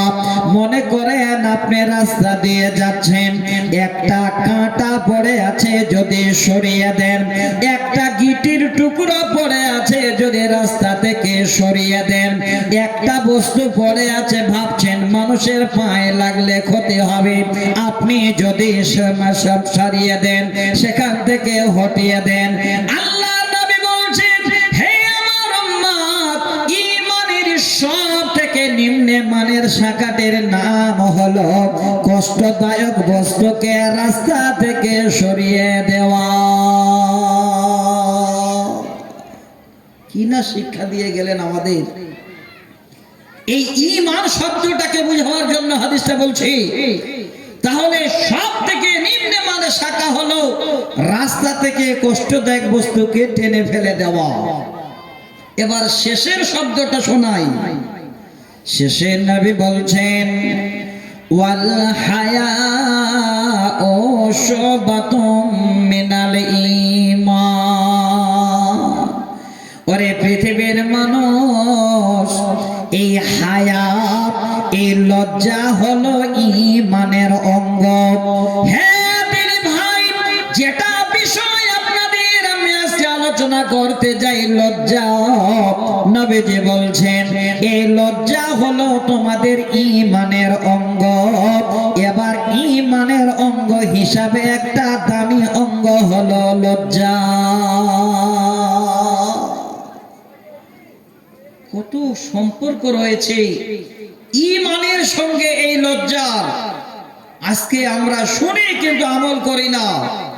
কত বেহায়া বেলজ্জা দেখবেন। আমি একটা একটা করে দেখাচ্ছি আপনাদের। এবার তাহলে 5টি হাদিস শোনালাম শুধু আমার বিষয়টাকে আপনাদের তুলে দেওয়ার জন্য।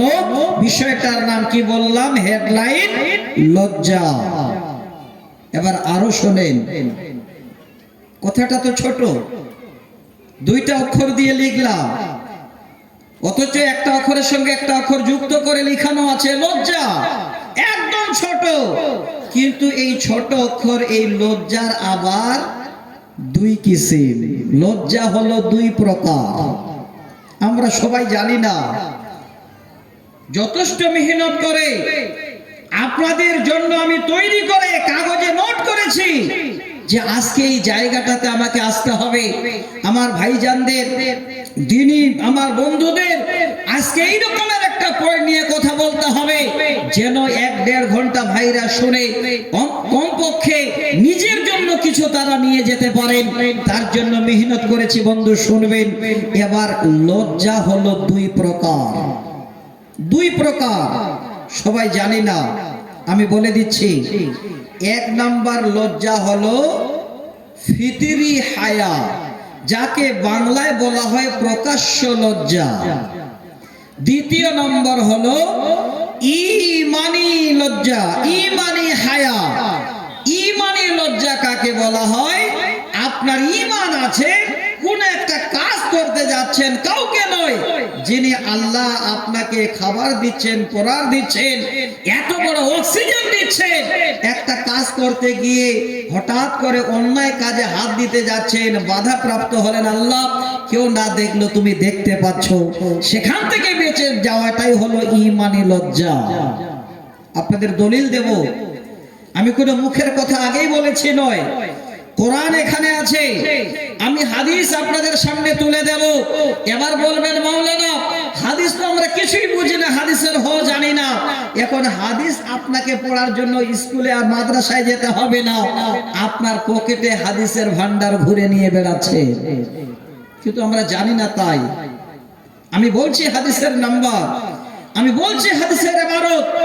আপনি শুধু গুগলে গিয়ে এখানে সুন্দর করে সার্চ করেন, দেখবেন হাদিসটা পুরো পাবেন, বিস্তারিত তাফসীর পাবেন, যেই ভাষায় আপনি জানেন সেই ভাষায় আপনি দেখতে পাবেন। সহজ দুনিয়া।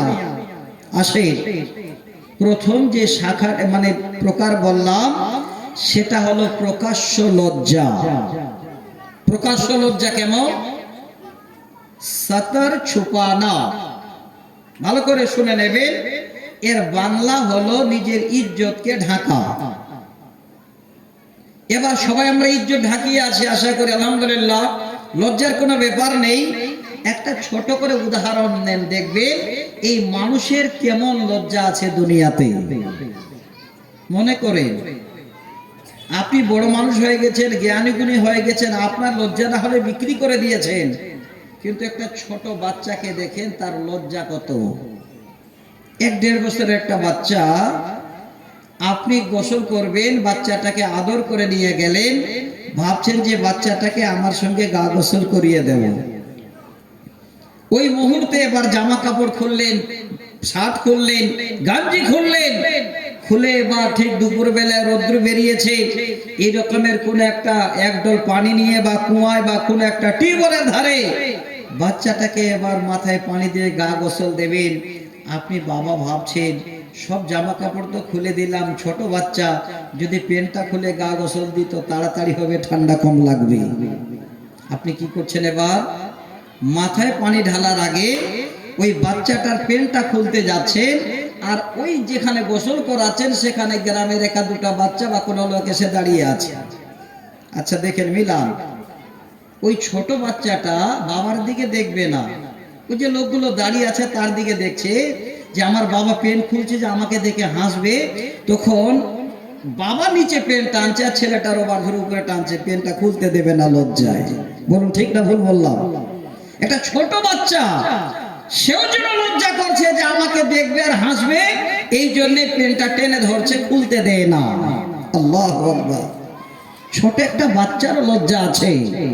এবার প্রকাশ্য লজ্জা বুঝাতে যাচ্ছি। আমার মা, আমার বোন যারা এখানে বসে আছেন কোরআন শোনার জন্য, ভালো করে শুনে নিন, আর বেশি টাইম নেই। আল্লাহ হায়াতে রাখলে এই ফেব্রুয়ারির 18 তারিখে দিন গিয়ে রাতে সাহারি খাবেন, 19 তারিখের প্রথম রোজা, সেদিন থেকে মায়েদের কোরআনের উপর চলবে চাপ। বলুন ঠিক না ভুল বললাম? 11 মাস কোরআনটাও দেখবে না খুলে। রোজার মাস আসলো, খাটবো বেশি আর কোরআনও পড়বে বেশি। আমার মা, আমি আয়াতটা বলছি, যদি কারো ঘরে বাংলা কোরআন থাকে তাহলে সুন্দর করে এই আয়াতটাকে ভুলবেন না, মনে রাখবেন। আর ওই টাইমে যখন পড়তে যাবেন তো সূরাটা নাম বলছি, আয়াত নাম্বার বলছি, আপনারা বের করে দেখবেন যে আমি যে কথাটা বললাম, প্রকাশ্য লজ্জা মানুষ কিভাবে পায়, কিভাবে লজ্জিত হয়, আমি তার উদাহরণ দিচ্ছি আল্লাহর কোরআন থেকে। আরেকবার নাম বলি, সূরাটার নাম হলো সূরা আল আরাফ। আয়াত নাম্বার 22। আমি 33 নম্বর আয়াত পড়ে রেখেছি, সেটা পরে তাফসীর হবে ইনশাআল্লাহ, কথা হবে। আমি 22 নম্বর আয়াতে এবার শোনাচ্ছি। মা দেখেন প্রকাশ্য লজ্জা মানুষ কিভাবে পায়। ছোট করে বলতে গেলে এখানে অনেক টাইম লাগবে। আল্লাহ পৃথিবীর বুকে একজন মানুষ সৃষ্টি করেছিলেন, একদম সর্বের সেরা, সব থেকে প্রথম মানুষ যিনি বানিয়েছিলেন, একবার তিনার নামটা চট করে বলেন। কি নাম? হযরতে আদম আলাইহিস সালাম। একটু বললে ভালো লাগতো। এবার সেই লোকটার নাম আর একটা আছে, আবুল বাশার। এবার বলবেন যে আবুল বাশার তার মানে আমাদের গ্রামেও আছে সে নাকি? না। আবুল বাশার কাকে বলা হয়? আব মানে হলো বাবা, আর বাশার মানে মানুষ, মানুষের বাবা। যিনি পৃথিবীর বুকে সমস্ত মানুষের বাবা হিসাবে চিহ্নিত, তিনি হলেন হযরতে আদম আলাইহিস সালাম। ছোট করে শোনাচ্ছি।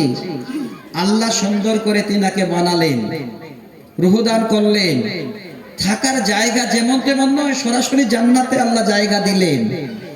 এবার একাই আছে, ভালো লাগছে না বলে দাঁড়াও, বাম পাঞ্জরের হাড় থেকে এবার একদম সহিহ বুখারী মুসলিমের হাদিস, তিনার জীবন সঙ্গিনীকেও আল্লাহ বানিয়ে দিলেন। দুইজনে জান্নাতে। কি জান্নাত, কত দামি সম্পদ, কত দামি জায়গা। আল্লাহ এবার বলছে, ওরে আদম, তুমি আর তোমার বিবি আমার জান্নাতে চলো, ফিরো, খাও, আনন্দ করো। হে আদম, পুরো জান্নাত আমি তোমাদের জন্য ফ্রি করে দিয়েছি। যা খাওয়ার মন চাই তোমরা চাও, আমি আল্লাহ ব্যবস্থা দিয়ে দেব। তবে আদম, আমি আল্লাহ তোমাদের একটু ছোট নিষেধ করছি, আমার সেই নিষেধটা তোমরা মেনে চলবে।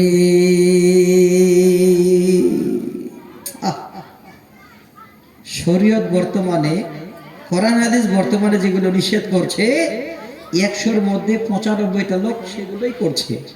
দেখেন আসছে কোথা থেকে এই অমান্যকারী আজকে আমরা কেন? একবার খালি ভেবে দেখেন, পুরো জান্নাতটাকে আল্লাহ ছেড়ে দিলেন দুইজনকে, আর বললেন ওয়ালা তাকরাবা হাযিহি শাজারা, খালি ওই গাছের কাছে যেও না, আর ফল খেও না। জানা কথা। আমার বক্তব্য এটা নয়, আমি প্রকাশ্য লজ্জা কিভাবে মানুষ পায়, প্রকাশ্য লজ্জা কি এটা জানাতে চাচ্ছি। এবার শয়তানের চক্করে পড়লো। তাফসীরে ধরেছেন, এবার সব বাধা বিঘ্ন বাদ দিয়ে ওই জান্নাতের গাছে গিয়ে হাজির, দুইজনে এবার ফল তুলে মুখে লাগিয়ে খাচ্ছে। আল্লাহ নারাজ হয়ে গেলেন। আল্লাহ পাক এবার সরাসরি তিনার তরফ থেকে যেন বার্তা দিয়ে দিলেন, আদম শোনো, আমি আল্লাহ আমার তরফ থেকে কথা শুনে নাও। আল্লাহ বলছেন, ফালাম্মা যাকাশ শাজারাতা বাদাত লাহুমা সাওআতুহুমা ওয়া তাফীকা ইয়াখসিফানি আলাইহিমা মিন ওয়ারাকিল জান্নাহ। এতটুকুন তর্জমা শুনলে শরীরটা শিউরে উঠবে। আল্লাহ পাক আওয়াজ দিয়ে দিলেন, হে আদম ওরে হাওয়া, আজকে আমার কথা অমান্য করার কারণে, জান্নাতের গাছের ফল খাওয়ার কারণে, বাদাত লাহুমা সাওআতুহুমা ওয়া তাফীকা, আমি আল্লাহ তোমাদের শরীরটাকে বিবস্ত্র করে দিলাম। আমি আল্লাহ আমার জান্নাতের পোশাক দিয়েছিলাম, সেই জান্নাতের পোশাক আমি আল্লাহ তোমাদের কেড়ে নিলাম। এত সুন্দর জান্নাত, খাচ্ছে, ফিরছে, ঘুরছে, জান্নাতি রেশমি পোশাক তাদের গায়ে।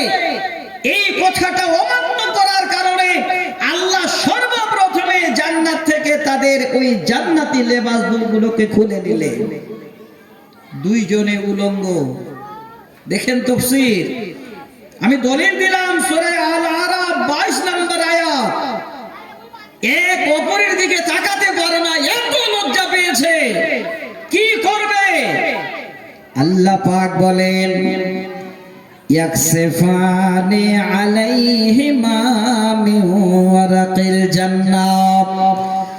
সেই লজ্জাকে নিবারণ করার জন্য, লজ্জাকে ঢাকার জন্য আবার জান্নাতের গাছের পাতাগুলো টানে, জান্নাতের গাছের পাতা টেনে টেনে আবার তারা তাদের লজ্জাস্থান ঢাকা। পোশাক আল্লাহ কেড়ে নিয়েছেন, এতটুকুন কথা অমান্য করার কারণে এবার তারা গাছের পাতা টেনে তারা লজ্জাস্থান ঢাকাচ্ছে। এত লজ্জা পেয়েছে, এক অপরের দিকে তাকাতে পারে না, প্রকাশ্য এত বড় লজ্জা তাদের, আল্লাহর জান্নাতের পাতা টেনে তারা লজ্জাস্থান ঢাকাচ্ছে। আমার মা, হে বাপ, আজকে আমার বিষয়টাকে একটু মাথায় রাখবেন। বর্তমানে এখন 12 হাতের লম্বা শাড়ি পরার পরেও আমার মায়েরা তাদের পুরো বডি ইজ্জতকে ঢাকিয়ে রাখতে পারে না। মিলান, আজকে আমার মায়েদের পুরো বডিটাই হলো ইজ্জত, অথচ 12 হাত লম্বা শাড়ি পেয়েছে, কত দামি টাকা দিয়ে তারা কিনে নিয়ে এসেছে, আমার মায়েরা তারা তাদের ইজ্জতকে ঢাকিয়ে রাখতে পারে না। স্টাইলের শেষ নাই, লজ্জা খেয়ে ফেলেছে। দেখে একটা কবিতা শোনায়, আপনাদের ভালো লাগবে। এত ঘর কলের কারবার, মেয়েদের জামাতে কলার, ছেলেদের গলে দেখে হার, কি ভাইয়া দেখায় কি সুন্দর, এত ঘর কলের কারবার, এত ঘর কলের কারবার, মেয়েদের জামাতে কলার, ছেলেদের গলে দেখে হার, কি ভাইয়া দেখায় কি সুন্দর, এত ঘর কলের কারবার। মেয়ে এখন হইল পুরুষ, হাতে লয় না চুড়ি, গায়ে তাদের নাই ব্লাউজ, পরতে চায় না শাড়ি। মেয়ে এখন হইল পুরুষ, হাতে লয় না চুড়ি, গায়ে তাদের নাই ব্লাউজ, পরতে চায় না শাড়ি। দেখো বোরকা পরে আও, সাইনবোর্ড দে যে উল্টে আও, ফেস কাটিং দেখায় কি সুন্দর, এত ঘর কলের কারবার। 16 গিরা কাপড় লাগে ব্লাউজ ভাই, 10 গিরা বানাইলে দাদা কেমনে দেখা যায়। আগে আমার দাদিকেও দেখেছি, নানিকেও দেখেছি, চলে গেছেন। 119 বছর বয়সে আমার নানি মারা গেলেন এই 2 বছর আগে। বসে বসে লম্বা হাতা ব্লাউজ সিলাতেন, ব্লাউজ পরতেন, বয়স্ক মানুষ। এখন আর বেশি কাপড় লাগে না, অল্প কাপড়ে ব্লাউজ বানিয়ে ফেলছে। কি বলবো আপনাদের, শুধু এই লজ্জাটাকে বুঝাবার জন্য আপনাদের বলছি। কবি তাই বলছেন, 16 গিরা কাপড় লাগে ব্লাউজ ভাই, 10 গিরা বানাইলে দাদা কেমনে দেখা যায়। যেন বোয়াল মাছের পেটি, যেন করে ঝিকিমিকি, পুরুষরা দেখলে পরে করে যে হায় হায়, এত ঘর কলের কারবার। মায়েরা আমার, একবারও কি আপনার এই কথাটা বিবেকে আসে না? আপনাদের চিন্তা হয় না, আল্লাহ এত নিয়ামত দিয়েছে, এত বড় বড় জামা কাপড় থাকা সত্ত্বেও কেন বেহায়া বেলজ্জার মতো আমরা এই চরিত্র করে চলি? আমার মায়েদের বলবো না, প্রকাশ্য লজ্জা হলো আপনাদের যেন আজকে আবার প্রথম উদাহরণ। আরো শোনাচ্ছি, সহিহ বুখারী লজ্জাকে বোঝাবার জন্য 5135 নম্বর হাদিস, বুখারী মুসলিমের হাদিস। যারা বাপ এখানে আছেন আপনারা একটু কর্ণপাত করুন। যাদের ঘরে সাবালিকা মেয়ে আছে, বিয়ে দেওয়ার মতো হয়ে গেছে, মেয়ে আছে, সেই বাবারা আজকে শুনে নিন। যদি জানা না থাকে একদম নিজেই আপনি সুন্দর করে এই হাদিসটাকে আজকে আমল করবেন। মেয়েকে যদি আপনি বিয়ে দিতে চান, জামাই দেখার আগে, ছেলে দেখার আগে মেয়ের বিয়ে দেবেন মনে মনে ভাবছেন, মেয়েটাকে নিয়ে বসে একদিন মেয়েটার কাছে আগে অনুমতি নিন, মেয়েটার কাছে এজাজত নিন। এটা হলো বাবার একদম যথেষ্ট কর্তব্য মেয়েকে বিয়ে দিতে গেলে। আমরা একটু মানুষ করি এমন ছেলে মেয়ে যেন এই ইসলামী শরীয়ত মোতাবেক আমাদের জীবন যাপন হয়।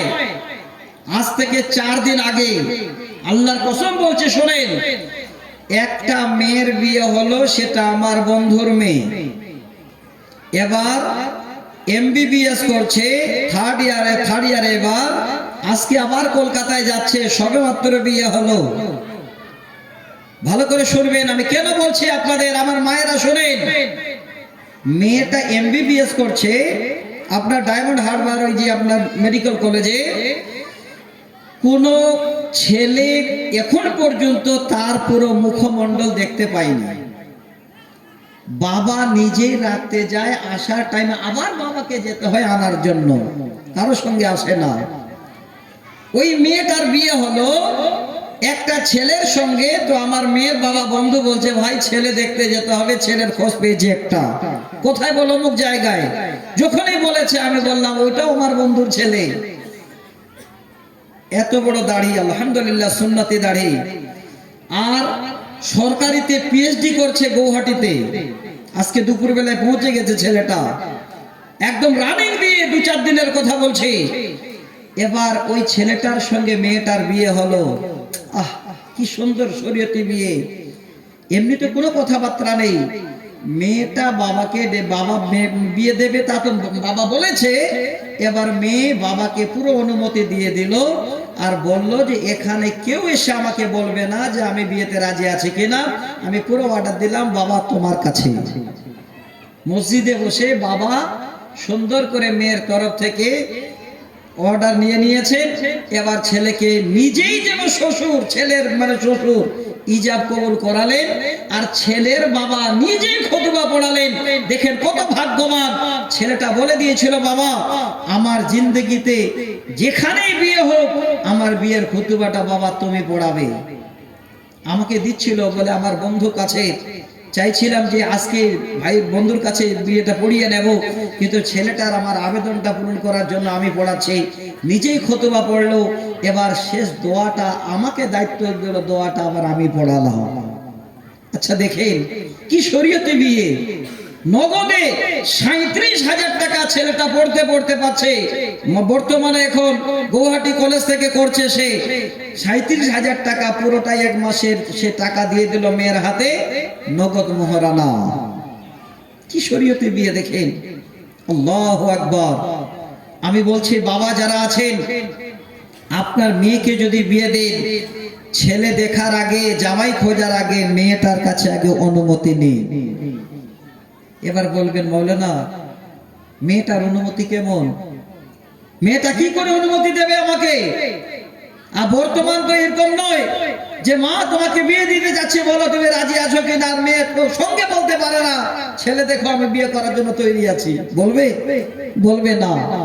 হাদিসটা শুনে নবীজি বলেন, ওয়ালা তুনকাহুল বিকরু হাত্তা তুস্তাজানা।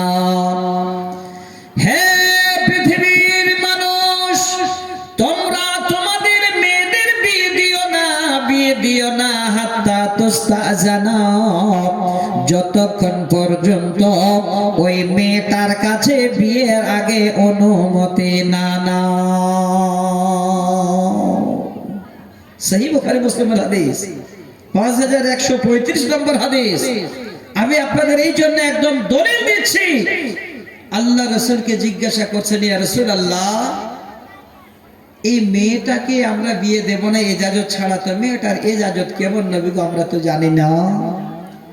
মেয়েটা কি করে আমরা জানবো যে মেয়েটা বিয়েতে রাজি আছে?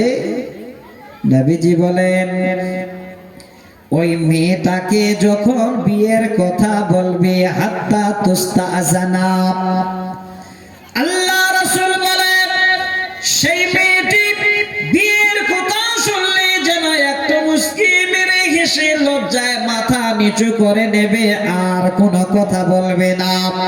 নবী বলেন, উম্মত, এই মেয়েটার লজ্জা দেখো, প্রকাশ্যে আর বিয়ের কথা কাউকে বলতে পারে না। বিয়ের কথা শুনে একটু হেসে থেমে গেল, লজ্জায় মাথা নিচু করে নিল। এই মেয়েটার লজ্জা করে চুপ থাকাটাই হলো মেয়েটার বিয়ের অনুমতি। বাবা যদি বলতে না পারে, তখন আপনারা আমরা কি করি? কি যে বলেন আপনারা জানি না, আমরা বলি ঘটক। বিয়ে যে লাগাইবো ঘটক, না কি বলেন আপনারা? ঘটক, আইবারি, আগোয়া, যেটাই বলেন। এবার ওই মেয়েটাকে দেখবেন কারো দাদি বা নানি বা বাড়িতে ভানি যারা আছে তাদেরকে দিয়ে বলে, যাও তো বলো তো মেয়েটাকে, একটু আয়েশাকে বা আমিনাকে বলো বিয়ে দিতে যাচ্ছে, রাজি আছে কিনা। দেখবেন তার ভাবি ঘরে নিয়ে গিয়ে যদি বলে, বোন রে, তোমার ছেলে দেখতে চাচ্ছে, বলো তো বোন তুমি বিয়েতে রাজি আছো কিনা।